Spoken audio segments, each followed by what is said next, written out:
Hey guys, so I'm just doing a transmission service on my 2003 Land Rover Discovery. I caught this kit from TWS Motors, and I talked to Clint and Jimmy at the shop. They were able to walk me through the process. So first thing you do is you get the pan here, and that bolt on the end of it is a 6mm Allen wrench. And you just let it drain, which I did. And then you've got these 10mm nuts. There's 6 clips that hold the pan onto the transmission. Once it drains, you take those clips off. I hit them with a little PB blaster because they're small screws. They've been known to strip out. And that was something Clint told me, make sure you use like a small ratchet so you can see if the bolts are gonna snap or not. So I was able to drop that and clean the gasket area on the transmission where the new one will go. And now I'm going to proceed to removing this nut, this bolt, and this bolt. That's going to drop down the transmission filter. Those are 25 hex bolts. So I'm going to use that on my ratchet and drop that down. As you can see, it's still dripping a little bit, so I think we're gonna have just be careful when you move the filter. But good thing I did this because the fluid was quite brown. This car is about 99,000 miles on it. Well, I got the filter off, and the guys at TWS Motors were right. I wasn't as careful and ended up taking an oil bath. But the filter's off. Now I'm gonna. All right, here's the new filter. Came with an O-ring for this side and an O-ring for that side. So I put those on, and then I'm gonna put the filter back up here. I'm gonna leverage those 2 holes right there to hold it in place. Put the pickup tube back in here, and then reassemble.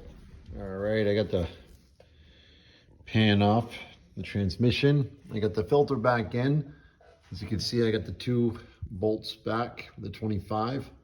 Same thing on the long one that goes where the pickup goes.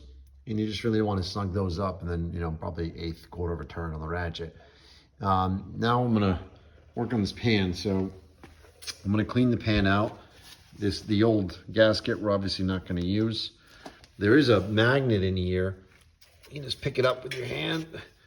Right? And what it's designed to do is pick up any metallic flakes or anything. So obviously if you see big chunks of metal or anything in there, you got a bigger problem. But I'm gonna go ahead and clean this pan with carburetor cleaner on the inside and outside. Don't paint the outside or the inside of this pan. There's it's not good for any automatic transmission cover to be painted. It does help keep the heat in if that happens. So I'm just gonna go ahead and clean it up, which, as you can see, this definitely needs a cleanup. All right, well, I've got the pan back on. Make sure you use the corners with the corners. Gasket just sat on top, went right back in easy. I put the 2 side ones on first and then put the rest of them on. Those 2 side ones seem to help hold everything together. You do have protection against over tightening it because there are different heights. So you wanna make sure the lower height, and I got the old ones here I can show you. So as you see, when these retaining clips, you got a lower and a higher one. The lower one goes on the side with the transmission tunnel, like the pan rather. And then the top part prevents you from over tightening the gasket. Now I've taken off the front fill plug. I dig TWS Motors to give you a new one.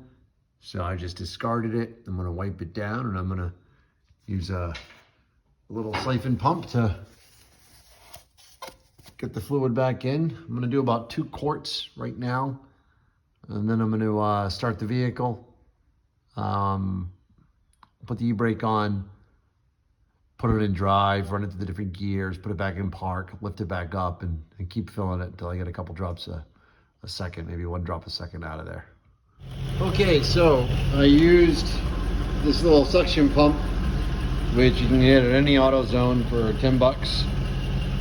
And basically it took about 2 quarts in that hole, in the fill hole, dead cold. Then I started it up, let it get up to operating temp. Took another probably 3 quarts. And I put the nut back in.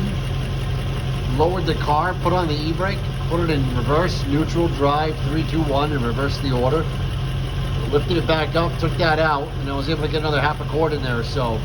I'm just waiting for it to slow down to about drop a second, if you will. And once it got there, I put the nut back on and sealed it up. And we're done. Now I gotta clean up. Thanks to TWS Motors.